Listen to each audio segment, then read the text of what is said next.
As I've each week tried to settle on what the sermon would be, and so that's always in the back of my mind. So every day when we're doing our daily readings, I have this thought, will the sermon be from one of these chapters we're reading? So I start thinking about different sermons that could be developed from each day's reading. And I was convinced this week that the sermon would be from Ezekiel 38 and 39. I began developing my thoughts, outline the main things I wanted to say, because those are two very important prophetic chapters that deal with the future, that deal with those nations that the Antichrist is going to rule with and over, because he is Gog, G-O-G, in those chapters. And you know how much I love prophecy, and so I just assumed that that would be the sermon today. But as the week went on and we started to transition over to Daniel today, I thought, well, there's a lot of great prophecy in Daniel that I love to talk about. It's such a great book, and I reference it a lot. I teach and preach from it quite a bit. It's such a rich book. And so most of the week I was thinking the sermon is going to be prophecy on the end times, on the coming of Christ. Because as you know, I really enjoy talking about those kind of subjects.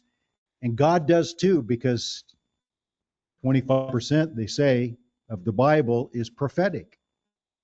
And so it's a very large portion of the Bible that deals with the future. But I was directed to something non-prophetic, maybe next week. And what I wanted to talk about today, I hope it will be a blessing to you, is the subject, Daniel, a man greatly beloved. That particular term, that phrase, you are a man greatly beloved, is used 3 times. So I'm going to do something a little different that I don't think I've done yet this year. Even though we started Daniel this morning, I'm going to go through some of the readings that we'll have over the next several days as we go through the book of Daniel.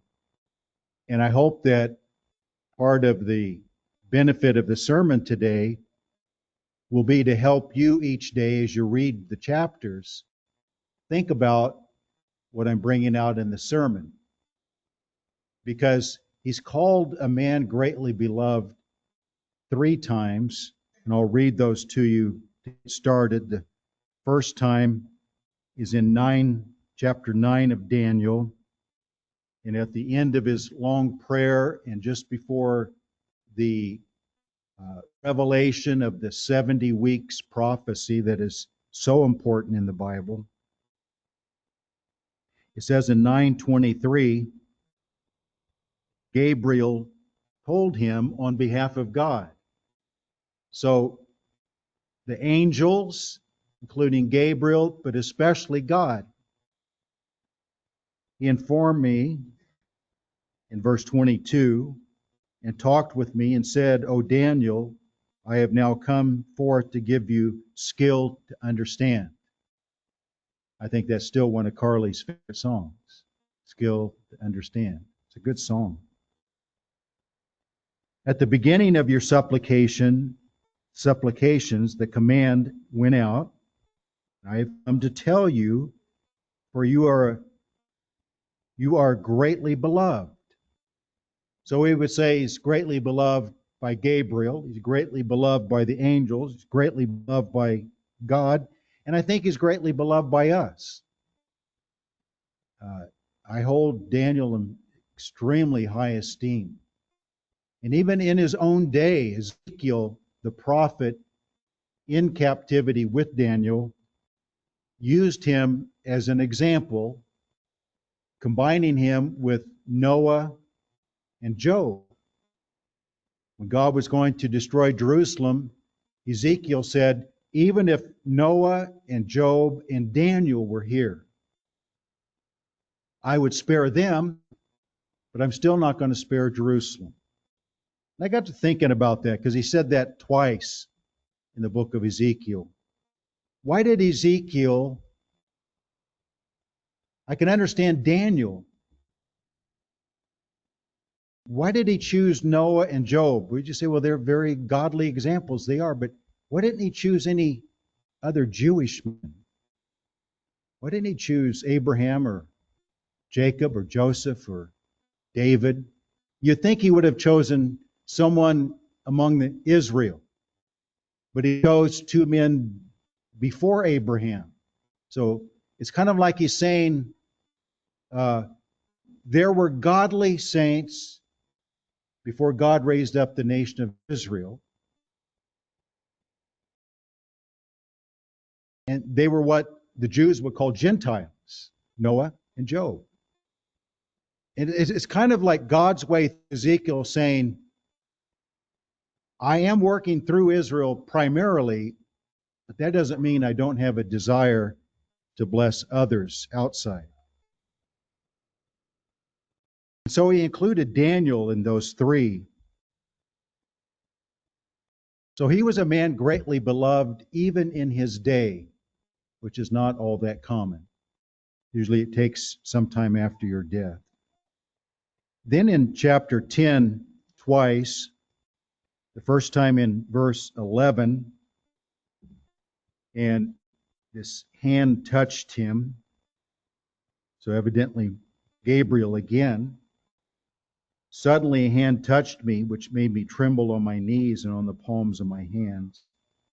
So he's down on his hands and knees. And he said to me, O Daniel, man greatly beloved, understand the words that I speak to you and stand upright. And then down in verse 19, and he said, O man greatly beloved, fear not, peace be to you, be strong, yes, be strong. And I got to thinking, why was he so loved by God, by Ezekiel, by people of his day, by the angels? It's at least two things, probably more than two. But I want us to go through the book of Daniel, pick out some verses, and talk about one reason he was greatly beloved is his deep prayer life. I don't know of anyone in the Bible that prayed as constantly and as deeply as Daniel. If you look at the story of the lion's den, which we may come back to, but there's a verse in chapter 6 as he was facing the lion's den. And when it says in verse 10, now when Daniel knew that the writing was signed, he went home, and in his upper room with his windows open toward Jerusalem, he knelt down on his knees 3 times that day. Now he is in his late 80s here. The Babylonian Empire had been conquered and taken over by the Medes and Persians. And if he was between 15 and 20 when he was taken into Babylon, 70 years have passed. He's in his late 80s now when he was thrown into the lion's den. And I always like to bring that out because I think in our mind, at least growing up, I always pictured him younger quite a bit than that. He was at the end of his life. He probably died around 90 years old. Chapter 12 kind of implies that. But it says on his knees 3 times that day and prayed and gave thanks before his God. And look at this little additional statement. As was his custom since early days. So this was nothing new. He didn't start this late in life. All through his life, his custom was evidently to stop everything he was doing 3 times a day, go to his house, get down on his knees, face Jerusalem, and pray. If you're going to go to that much trouble, it probably was not a 30-second prayer. It may have been a 30-minute prayer. 3 times a day. And it says that it was his custom throughout his whole life. So other than Christ himself, I don't know of a man in the Bible who had as deep and constant prayer life. And I bring this up because God revealed some really big, important prophecies and visions to Daniel. But he did not do that apart from Daniel's prayer life. In other words, it was partly Daniel's prayer life that God chose to reveal such big and important prophecies to. It's like Daniel was a godly man, but he still needed to pray a lot. He didn't just remain godly without a deep prayer life. He remained godly because of a deep prayer life. It challenges me. It convicts me every time I think about Daniel's prayer life. So he was a man greatly beloved because of his deep prayer life. But I think the other reason is he was a man greatly beloved because, as we will see, as God did great things through him and the various kings praised Daniel, Daniel always made sure that he gave the credit and glory to God. He never took the glory to himself. I think those are the two reasons that we can say he was a man greatly beloved. Let's go back to the first chapter of Daniel. Some of us read it this morning already. And I want to point out a few things. Verse 8, first of all, and verse 9. But Daniel purposed in his heart that he would not defile himself. He made a commitment to himself. He wasn't able to keep this commitment on his own. Maybe part of the reason for his deep and lifelong prayer life was because of this commitment that he had made, and he needed the prayer in order to keep the commitment. Daniel purposed in his heart that he would not defile himself with the portion of the king's delicacies, nor with the wine which he drank. Therefore he requested of the chief of the eunuchs that he might not defile himself. In other words, he wanted to remain kosher. He wanted to keep the Jewish dietary laws that certainly the Babylonians did not keep, and therefore he did not want to violate the laws of God for the Jews of that day. This is what you can eat, this is what you cannot eat.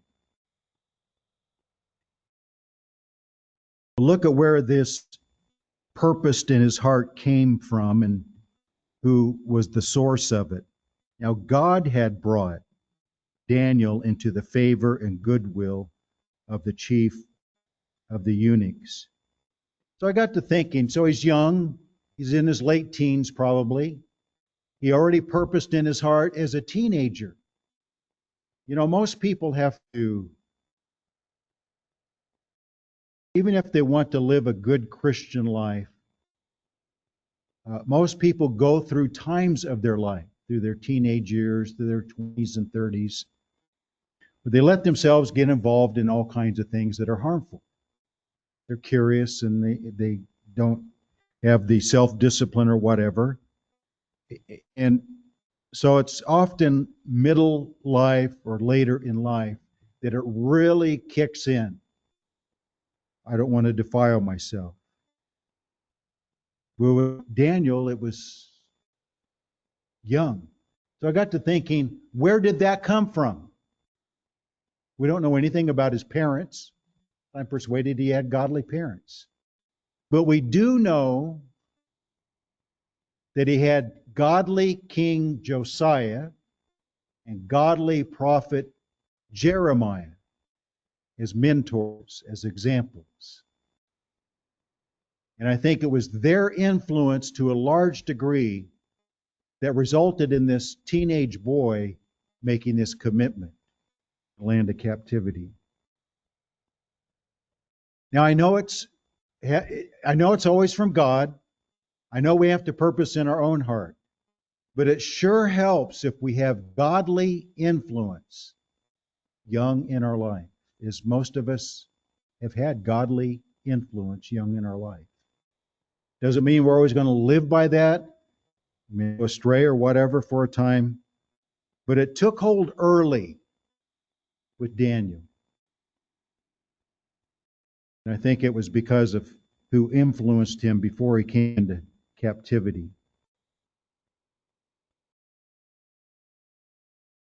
Ezekiel wouldn't come for about 10 more years. So he didn't have Ezekiel around. Ezekiel came in the second wave of captivity.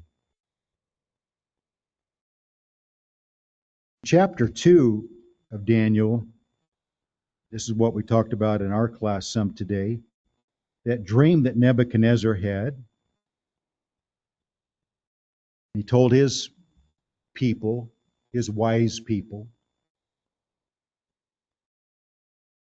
And again, I always kind of the opposite here. I always saw Daniel as kind of older than what he was.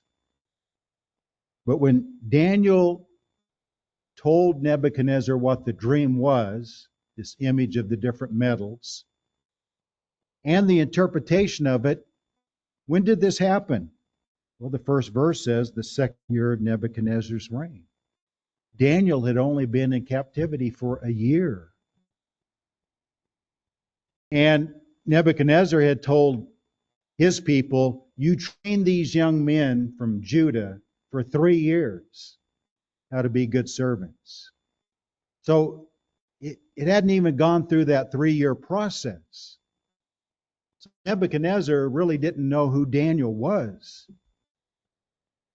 And he has this dream, and then he's going to kill the wise men because they couldn't tell him the dream, much less the interpretation. So Daniel found out because he was going to be killed along with his 3 companions.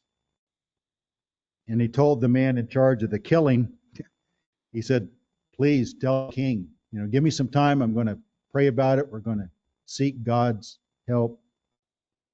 And we will give the king the answer that he seeks. We'll pick up in verse 17. Then Daniel went to his house and made the decision known to Hananiah, Mishael, and Azariah, his companions, that they might seek mercies from the God of heaven concerning this secret. How did they seek God's answer? Through prayer. It doesn't say the word prayer here, but the end of verse 23, and have made known to you and have made known to me what we asked of you. He's talking to God. I thank you, my God. So they asked God in the form of a prayer, please give us the answer so that our lives can be spared, so that we can show this king, as he says in verse 28, there is a God in heaven who reveals secrets. And he has made known what will be in the latter days to King Nebuchadnezzar. So he's given the credit to God. But it's after deep prayer that the answer comes. So back in 18, we might seek mercies from the God of heaven concerning this secret, so that Daniel and his companions might not perish with the rest of the wise men of Babylon. Then the secret was revealed to Daniel in a night vision. So Daniel blessed the God of heaven. Daniel answered and said, blessed be the name of God forever and ever, for wisdom and might are his. Changes the times and the seasons. He removes kings and raises up kings. He gives wisdom to the wise and knowledge to those who have understanding. He reveals deep and secret things. He knows what is in the darkness, and light dwells with him. I thank you and praise you, O God of my fathers. You have given me wisdom and might, and have now made known to me what we asked of you, for you have made known to us the king's demand. Daniel, throughout his life, was able to do what few people can do. Gain a lot of power high position and remain humble. It's really hard to do. It's almost impossible. We see it all the time, don't we? People start out trying to be elected to local office, and they go on and then they become a state senator or whatever. They're in Washington, D.C., and it seems like there's something about that culture of power and money and influence that corrupts almost every single one of them. They become something different than they were when they came there. And Daniel rose to the highest position possible, except for the king, in two succeeding empires, Babylon and Persia. But it never seemed to go to his head. He always gave God the credit. And he made known to the king that it was God who was doing this for him. So he says in verse 27 and 28, that referenced, Daniel answered in the presence of the king and said, the secret which the king has demanded, the wise men, the astrologers, the magicians, and the soothsayers cannot declare to the king. But there is a God in heaven who reveals secrets, and he has made known to King Nebuchadnezzar what will be in the latter days. And then he goes on to tell him the dream, and he gives the interpretation. And the result of Daniel praying and giving God the credit results in the king saying this in verse 46. Then King Nebuchadnezzar fell on his face. Can you imagine? Prostrate before Daniel. Commanded that they should present an offering and incense to him. Verse 46 is a picture of Christ after he comes back. The Gentile powers of this world will fall on their face and bow down to Christ. So this is a type or a picture of Christ here. The king answered Daniel and said, truly, your God is the God of gods, the Lord of kings, and a revealer of secrets, since you could reveal this secret. Then the king promoted Daniel, gave him many gifts, and he made him ruler over the whole province of Babylon, and chief administrator over all the wise men of Babylon. He is probably not even 20 years old yet. Still a young man, pretty young to be given this high position. And also Daniel petitioned the king, and he set Shadrach, Meshach, and Abednego over the affairs of the province in Babylon. But Daniel sat in the gate of the king. Now, just a little bit of a side note, because the question has come up in my mind through the years, again today when we read through this. How come Daniel was not thrown in the fiery furnace along with his companions? Because I'm convinced in chapter 3, Daniel did not bow down to that golden image either. And I think one clue might be this verse 49. Daniel was in a different location. So was not with his three companions when these people told the king about them. If Daniel had been with them, he would have been thrown in the fiery furnace, because I think he would not have bowed down either. Let's go to the lion's den story in chapter 6.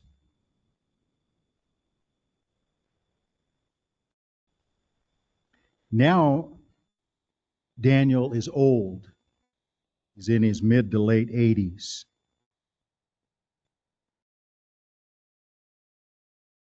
And he set up 120 satraps in verse 1.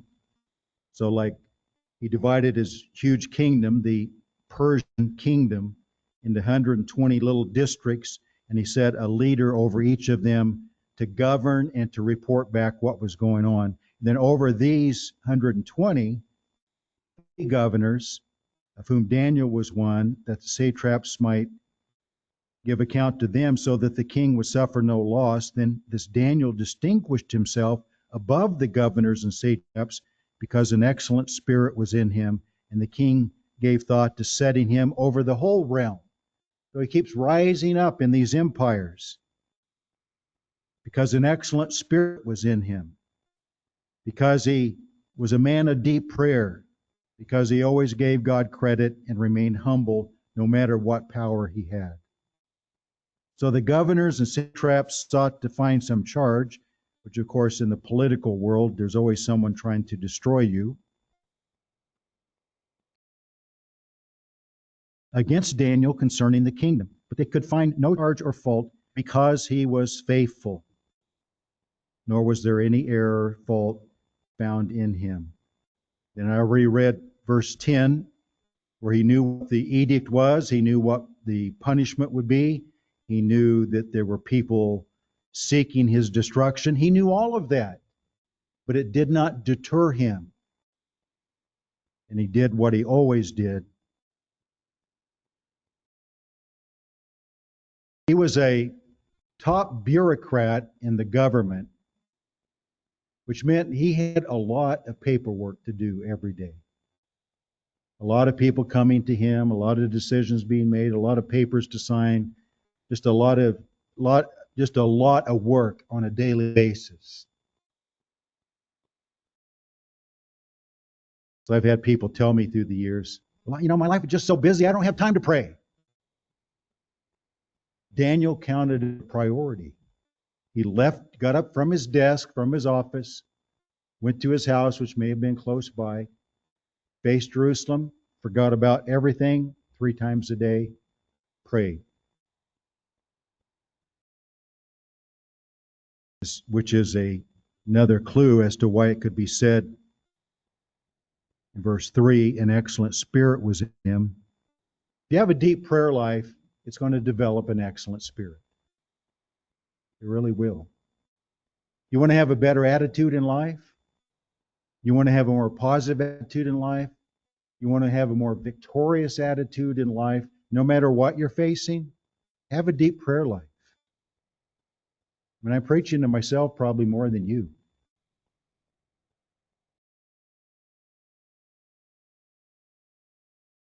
We say that prayer changes things, but more importantly than that, prayer changes us. So that the things we're facing, we look at them differently. Prayer changes us. That's probably the greatest benefit to prayer, is how it changes us. We often think of prayer more of, I'm trying to change things out there, I'm trying to change people, I'm trying to change events, I'm trying to change the things I'm having to deal with. God's answer usually is, well, yes, I'm going to do that, but I'm going to do that by changing you, changing your attitude, your outlook. So God wants to develop an excellent spirit in us. Daniel tells us how it's done at the end of verse 10, as was his custom since early days.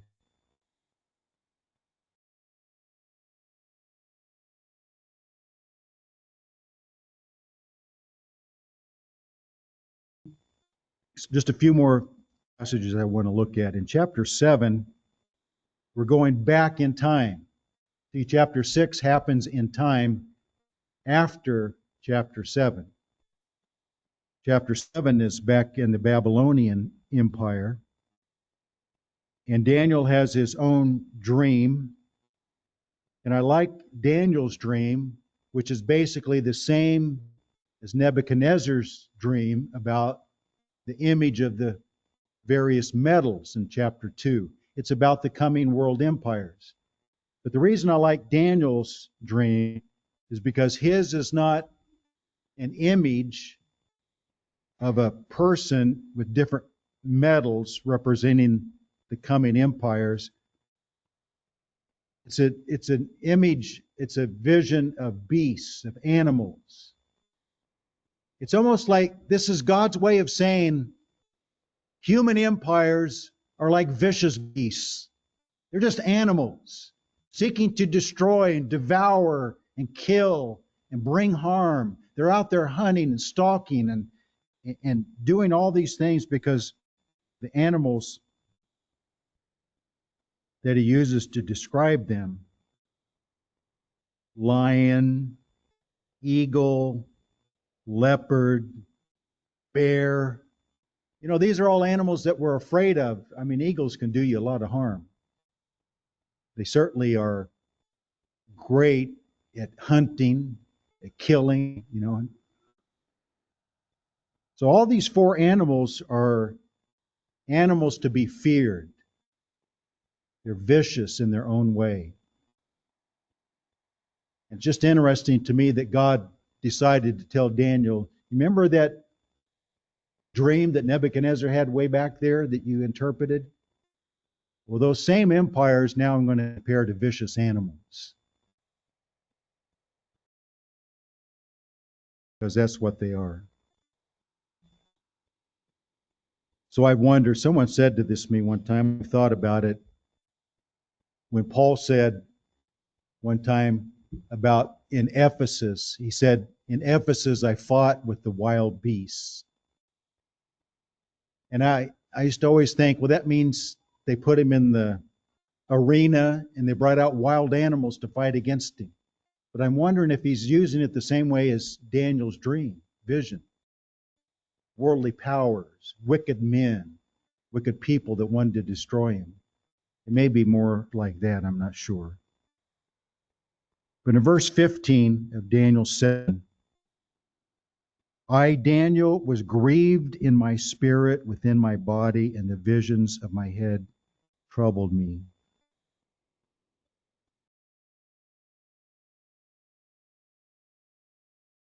This is deep grief.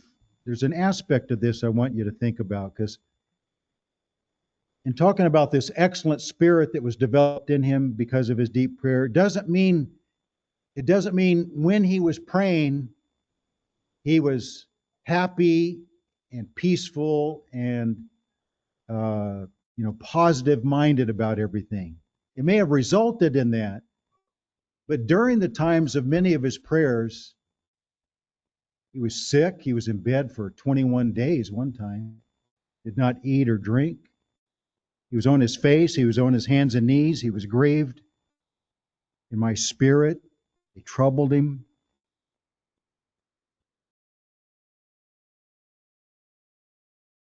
It says in verse 28, this is the end of the account. As for me, Daniel, my thoughts greatly troubled me. My countenance changed, but I kept the matter in my heart. And in the next chapter, it says in verse 27, after another vision, and I, Daniel, fainted and was sick for days. Afterward, I arose and went about the king's business, and I was astonished by the vision, but no one understood it. There is an aspect about the deeper your prayer life goes, deeper the anguish might be. Because the deeper your prayer life goes, that means you're praying about really deep things. And when you're praying about really deep things, it does something to you emotionally and physically. And I think most all of us have been there, haven't we? There's been times we've prayed like that, and it did something powerful to our body, to our mind, to our emotions. I won't take time to read all of this in chapter 9, but I would encourage you to do it on your own.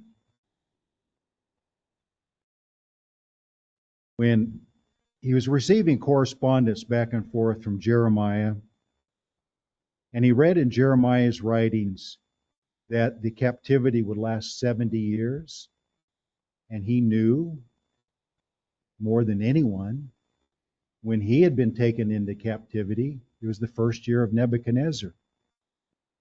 And that first group that was taken in, Jeremiah said, it's going to last 70 years. And Daniel knew how old he was when he read that, and he probably read it within a year of having been there 70 years. And he thought, God said, in some way, we're going to be let go from captivity. So he begins to pray about it. And one reason I say that his prayer life was deep is because of verse 3 of chapter 9. Then I set my face toward the Lord God to make requests by prayer, supplications, with fasting, sackcloth, and ashes. And one of the greatest prayers recorded in the Bible is verse 3 through verse 19. And he concludes it, starting in verse 17, I'll pick up. Now therefore, our God, hear the prayer of your servant and his supplications for the Lord's sake. He's still giving God the glory and the credit for everything. Cause your face to shine on your sanctuary, which is desolate. O my God, incline your ear. We love that word, don't we? Incline. Incline your ear and hear. Open your eyes. See our desolations in the city which is called by your name. For we do not present our supplications before you because of our righteous deeds. Here's this wonderful, godly, excellent spirit man, faithful, beloved by God. But he acknowledges it's not because of us that we're righteous, but because of your great mercies. O Lord, hear. O Lord, forgive. O Lord, listen and act. Do not delay for your own sake, my God, for your city and your people are called by my name. Now, while I was speaking, praying, and confessing my sin, we don't know of any sin that Daniel committed, but he groups himself with the nation and the sin of my people Israel, and presenting my supplication before the Lord my God for the whole mountain of my God. Yes, while I was speaking in prayer, the man Gabriel, whom I had seen in the vision at the beginning, being caused to fly swiftly, reached me about the time of the evening offering. And he came to give him understanding. And it leads, his deep prayer led to the prophecy of the 70 weeks, which is so central in the whole Bible because it gives us the time clock of all of these events. Chapter 10, in the third year of Cyrus, king of Persia.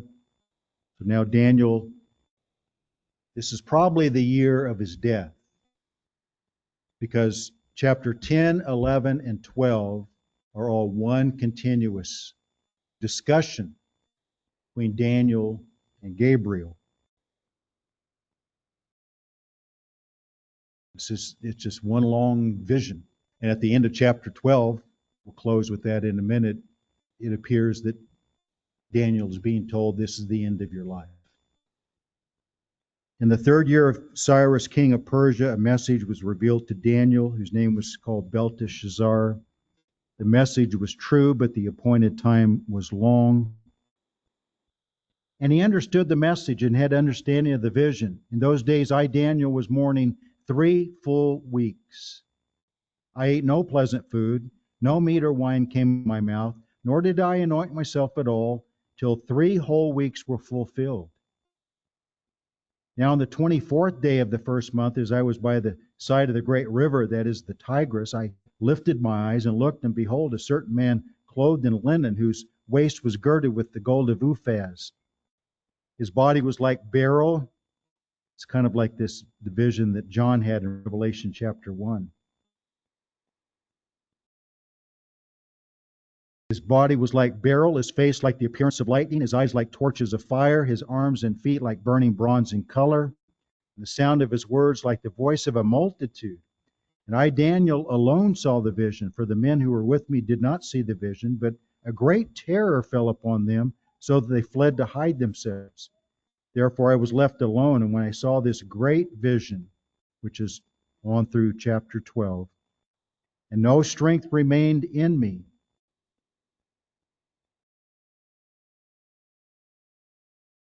for my vigor was turned to frailty in me, and I retained no strength. Yet I heard the sound of his words. While I heard the sound of his words, I was in a deep sleep on my face, with my face to the ground.